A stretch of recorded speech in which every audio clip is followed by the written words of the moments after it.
This was a clip that surfaced last night. This is from Piers Morgan's Uncensored show over in the UK. This was an exchange. I am actually shocked that they got these two to be on a panel together. They weren't in the same room, obviously, but they appeared in the same segment. I am talking about Stella Morris, who is the wife of Julian Assange, and John Bolton, of all people.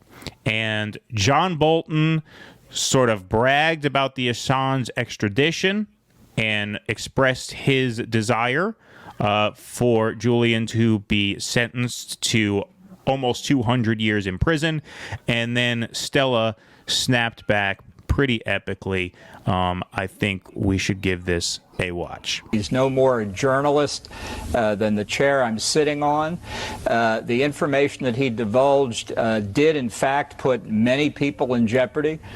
Okay, sorry, we're not going to pause it every 5 seconds, but that is just a complete and total lie. In the 16-year history of WikiLeaks, no one has come forward with a single shred of evidence to support that claim, that his leaks endangered troops behind enemy lines. Not a single time. And they hide behind this excuse that, well, we can't disclose it because that further endangers troops. I'm sorry, that's fucking bullshit. Your claim is that the leaks themselves already put people in danger. So your claim is that there's already information out there for the terrorists to find out that is putting our people in harm's way. In 16 years, out of the thousands and thousands and thousands of pages that they have leaked, they may have even leaked over 1 million pages when you add everything up, I don't know. No one has provided not one shred of evidence to substantiate what this lying pig just said. It undercut the ability of the United States to have confidential diplomatic communications, not just with other foreign governments, but in many countries with dissidents, people who, even speaking to American diplomats, could find themselves in trouble. And so, you know, he's been complaining about his treatment over the past period of time. He's the one who sought asylum in the Ecuadorian embassy. Now he faces extradition to the United States. I presume he will get due process in the United Kingdom to determine whether extradition should go forward. And when he gets to the United States, he'll get due process here. And I hope he gets at least 176 years in jail for what he did. Stella? Well, of course, Ambassador Bolton is kind of the ideological nemesis of Julian. He has, during his time for the Bush administration and later the Trump administration, sought to undermine the international legal system, ensure that the U.S. is not under the International Criminal Court's jurisdiction. And if it was, Mr. Bolton might in fact, be prosecuted under the ICC. He was one of the chief cheerleaders of the Iraq War, which Julian then exposed through these leaks. So he has a conflict of interest here. And John Bolton, he's just laughing like the smug scumbag he is. And you know what? He's not wrong. That's the laugh of a man who knows he's never going to face justice. Who knows that? You can say whatever you want, sweetheart. The hashtag resistance is so fucking far right that he's a hero to them. John Bolton is a hero to those people. John Bolton just published an article today in some outlet. I think it's called 1945 Politics or something like that. It might even be his outlet. I just checked his feed just to see if he had any response to that segment. He put out a piece calling for regime change in Russia, saying Putin's time is over. And if you look at the likes who responded favorably, it's all the Ukraine flags, it's all the libs, all the hashtag resistance people, right? This guy, in any sane world, would be the one pacing back and forth in a solitary confinement cell, punching himself in the face until he's half dead, which is what is happening to Julian Assange right now. In all of our names, by the way.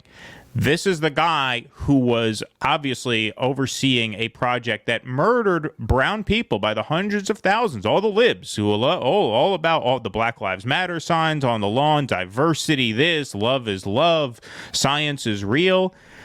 Julian Assange's only in this house was we welcome everyone. Yeah. Julian Assange's only offense, it is not. We welcome war criminals in this house. Right. I guess that's what they mean. I should go like on Halloween night, and just put on a mask and go start crossing those signs out in a suburb and putting in what they really mean. In this house, we accept war criminals.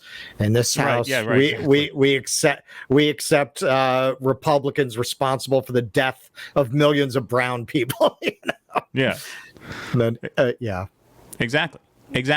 I mean, whatever offense Julian Assange committed, and it was not a crime. He is a publisher. It is not a crime to publish information. That's according to the First Amendment. Okay.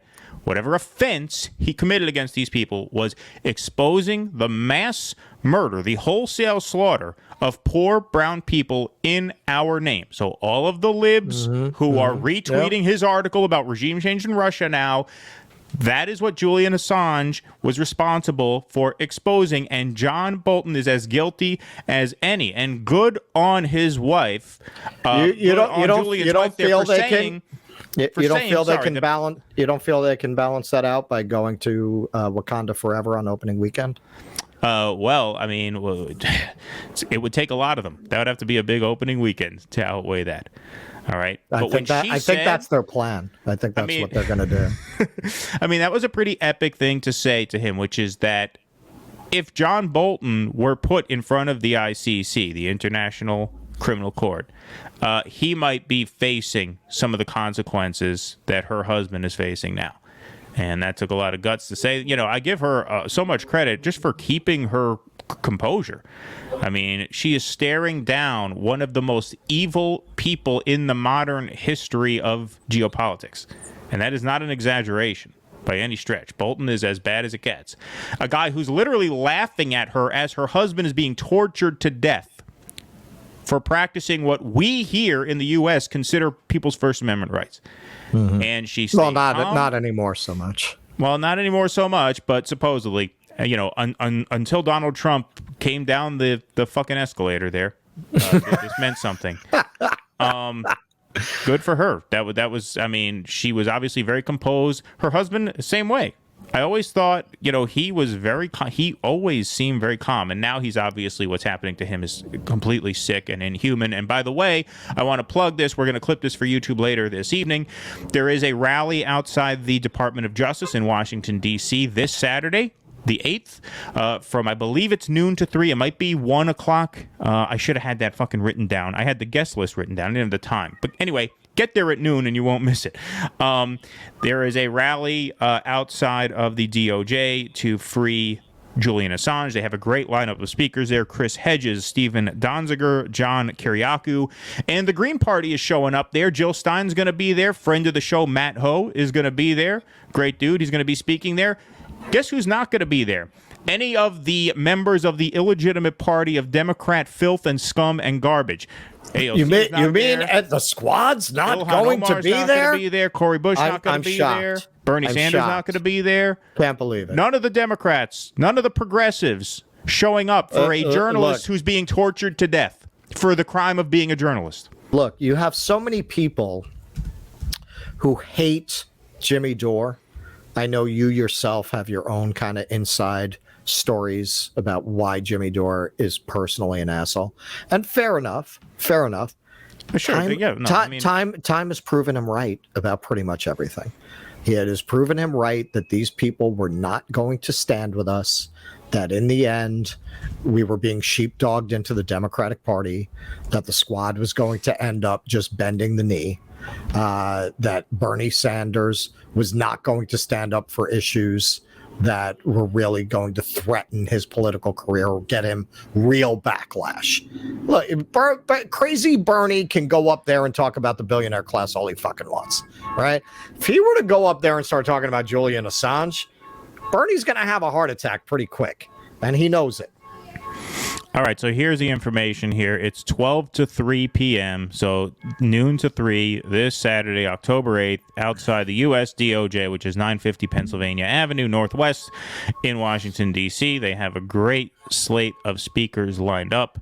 So if you can make it, if you're in the D.C. area, the Beltway area, see if you can make it there. Now, that does conflict, of course, with the Women's March, which we all know is far, far more. Oh, does it conflict with the Women's March? Yeah. So it's the same day? That's like opening against King Kong, as a little foreign language indie. But that is when they're doing it. So if you can make it there. Show up.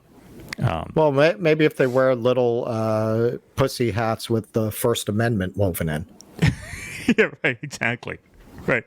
That's a good idea. Stick a little quill there, that they use to sign the Declaration, right? Yeah, confuse them. I mean, it really is just truly a pathetic thing. And you're right about Dorr, And, look, I mean, well, yeah, I think he is personally probably a bit of an asshole. He's said some things that I don't agree with, but that doesn't mean I can't give him credit for certain things. I don't play the whole coddling game or not coddling game, as we're going to get to in a second here.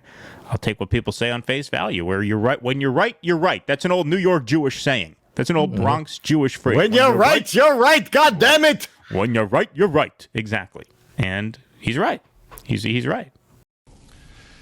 Please clap.